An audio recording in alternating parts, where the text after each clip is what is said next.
Nakatenga ngayon ang grupo ng Bitag sa may Scout Tobias. Ilang metro lang ang layo nito sa opisina ng OMB. Ang dahilan kung bakit nasa labas kami, hindi nakakasiguro si Ronnie Ricketts sa mga tao niya dahil kaupo niya lang. So baka magkaroon ng timbrihan dito sa operations na gagawin kasama ang mga operatives. Ang kanilang target dito ay kaya po ay yung mga replicating machines na identify nila, 4-day surveillance yung sinagawa. So ngayong araw, gagawin yung pag-raid. Itingnan natin kung magtatagumpay itong sasagawang operations.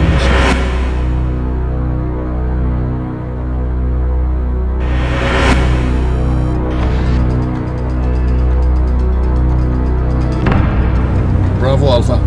Sir, nasa Pegasus daw sila, nasa Pegasus. Tama yung convoy. Diretso lang daw to. Alright, diretso. Isa sa mga estilo ng Bitag, and as far as operation is concerned, our ability to take 3 modes of action. Number 1 is being proactive. Number 2 is being active. Number 3 is reactive. Depende sa sitwasyon itinawag sa amin. So, our ability to react instantaneously, medyo sketchy. Pero susubukan natin na makakover lahat itong operasyon na to. So ngayon, pupunta tayo sa isang site na kung saan magkikita-kita mahabang convoy ng mga OMB kasama ang Bitag at ibang operatiba.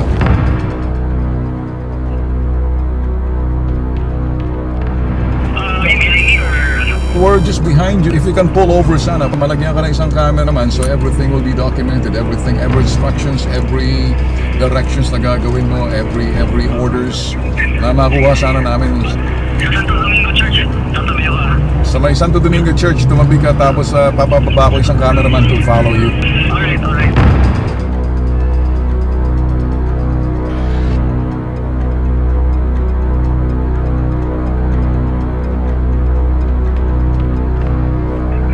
Ron, nandiyan na yung isang cameraman ko. Okay, sige. Ito bro, first operation natin to. Positive na meron daw mga machines na pwede natin makuha. So hopefully na makuha natin. Ang tips namin, either Chinese, Malaysian, ang Taiwanese ang nagpapatakbo. So 4 na araw namin itong sinurveillance. So hopefully nandiyan pa. Kasi yun ang isusupply sa baba sa mismong center.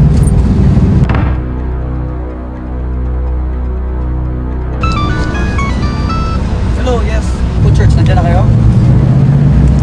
Ha? Teka. Teka, wala kami ikutan dito. Slow down pa. Ba't nasan kayo? Tumikot kami, lalayo kami bro. Dulo pa sir. Dito lang ha? Dulo pang ikutan sir. Hindi. Sa may charge. Sabihin, hindi mo kami yung pupusin. Bakit? Yan na sinasabi ko bro eh. Teka. Hold. Dito muna kami, tatago na lang kami sa underpass. Ano mo bro, baka mauna kami ron. Eto na kami, nandito na kami sa may underpass, hindi halata. Okay. Tawagan mo ako bro ha, hello. Naka-standby lang kami ngayon. And 7 vehicle convoy to. At I'm sure na nagbibigay na rin ng mga kung ano yung mga directions or anything na last minute preparations na ginagawa nila sa naunang vehicle na sakay si Ronnie Ricketts. Go na kami. Okay. Take off kami ng 5 minutes. Yung mga standby sa tropa bro. Pag sabi standby, 5 minutes take off tayo. OMB vehicle, standby tayo. 5 minutes take off. Jump off. Walang blinker, walang sirena. I repeat, in 5 minutes, Pag jump off. Walang magbubukas ng blinker at sirena.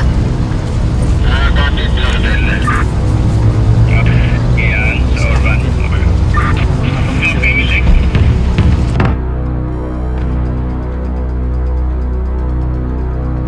Ito yung mahirap sa mga ginagawa namin dahil ito, in the first place, tinawagan lang kami. Dating dito lang, sabi ko nga, reactive mode ngayon ng Bitag dahil tinawagan lang kami ng OMB para sumama sa operations na to. Kaya hindi namin alam ang detalye at for that reason, nakasama pa rin kami sa convoy at hindi pa rin namin tumbok on yung target area.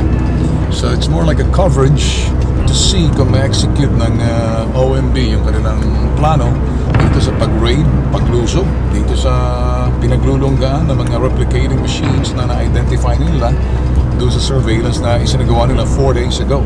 unlike the operations na ginagawa ng BITAG, we're in control dito, kami nakikisama lamang. Wala, hindi tayo napasok. Paikot na kami pare. Nandito na kami sa Orange Building.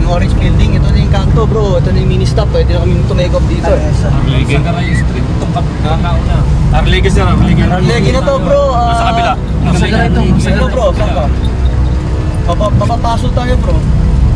Okay na ba yun? Okay lang. Your call. Iikot lang kami kung ano. Ay, Arlege na yun. Nasa Arlegi na kami. Galing na ng Arlegi kami.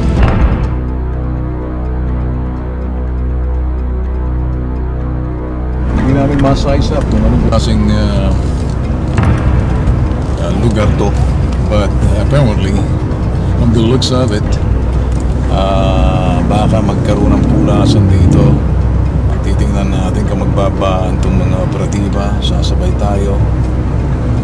In terms of really looking at the situations, kung may panganib kasama na rito dahil pwedeng maalarma yung mga nagbebenta ng mga DVD na kapatid natin na sa Mindanao, baka isipin nila na silang tinatrabaho rito. So baka magkaroon ng kunting kaguluhan. But then again, if it's properly executed, hindi siguro mangyayari yan kung tinutumbok dito ang building. I assume na may search warrant dito. Eto, gumagala na yung mga mata na mga nasa Quiapo.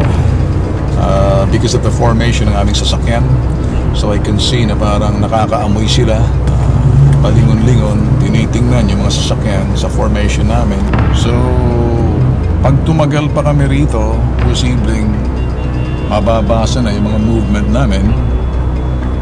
At dito yung sinasabi natin kung minsan hindi magtatagumpay unless otherwise, kung may advanced party na hindi natin nakikita, secure na yung area, tsaka pa lang kami papasok. That's another story.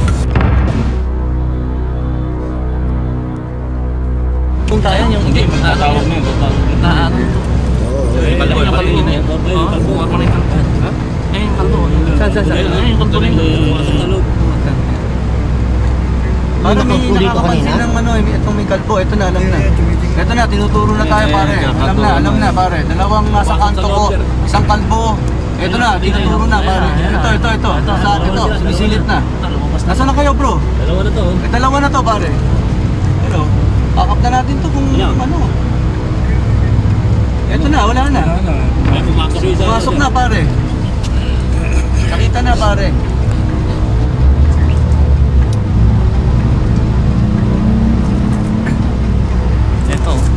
Ito, yung isa.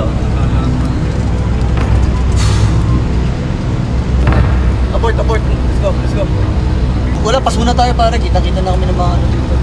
Sige, alis na tayo muna. Sino kasama na to? Eh, sige. USD. Anong situation? Abort na yan. Ha? Abort siya. Abort na yan. Medyo sarap na konti. Sunog. So, balik na tayo? USD siya, USD. Wala na kung tang USD. Ganun ba? Sige.